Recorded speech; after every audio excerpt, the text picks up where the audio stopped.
Hi, my name's David and I want to show you what I want to do with this image in Capture One.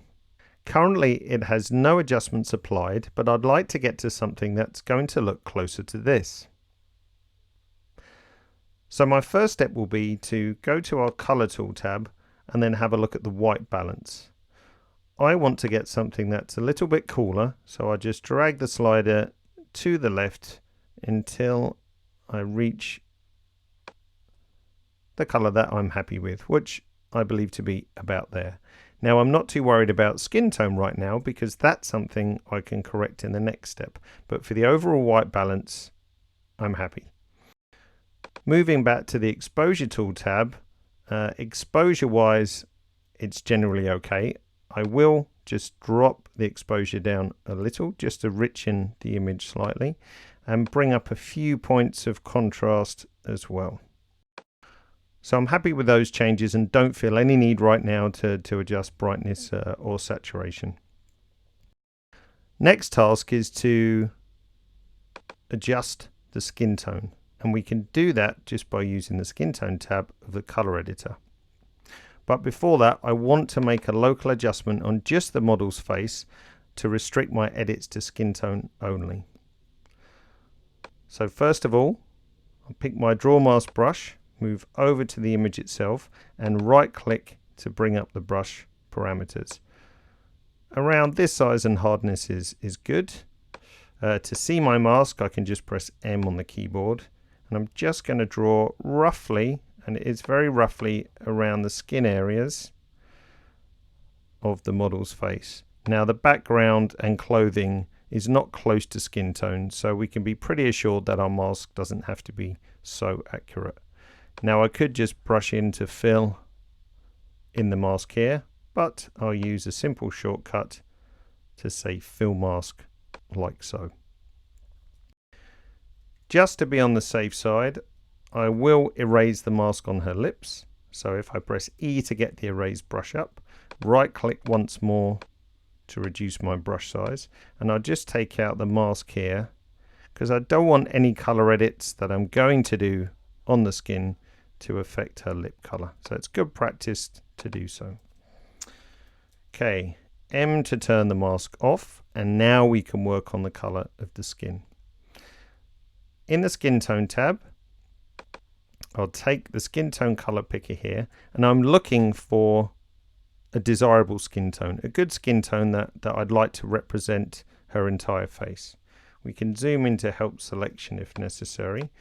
So you can see it's cooler under the eye, different under the neck, but I'm going to go for a skin tone just around here like so.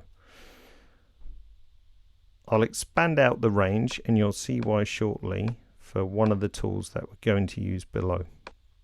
So the dot is representing my picked color, and this is the entire range that we can adjust in the color editor tool.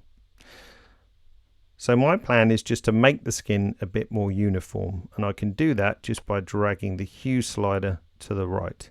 And very simply what's happening is that every color in the selected range will be transformed to that picked color. Same goes for saturation, just allows me to even up the saturation a little, and lightness as well, just a tiny bit. I don't want to go too far because then it will look very unnatural. So just around there. If we zoom back out, turn off our layer in the local adjustments tool, you can see before and then after. And if we need to, we can just adjust once more again like so. So I just want to back the lightness off slightly, just so it's more natural.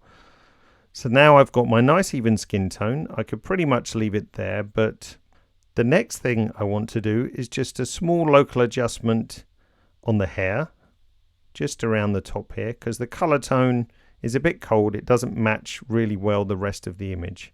So once again, I can make a new layer. I'll call this one hair. Helps to keep track of layers so we know what each one is doing. Can rename this one to skin tone at the same time.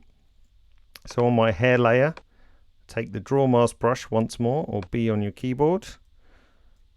Right click to get the parameters up, and again just a simple rough mask. M to see where I'm brushing, and something like that. What I will do is just use the white balance to warm up that area slightly, like so. So if I turn that layer off, you can see before and then after. So it just makes it blend in much better with the surrounding here. So now really there's only one or two final jobs to do for me to complete the image. If we look here, we can press H for the hand tool, double click to zoom into 100%. We can see a slight blemish here. So to remove that blemish, if we go to our spot removal tool, take the spot removal cursor and just click on the blemish and it will be removed quite nicely. There's two types of removal, spot or dust. In this case it's a blemish on the image itself, so I use spot. Dust would be if there was dust on the camera sensor. So we could use this tool just to move around the image and take out any other spots. Just reduce the radius to roughly the size of the blemish, and then that way we can take out a few blemishes very simply like so.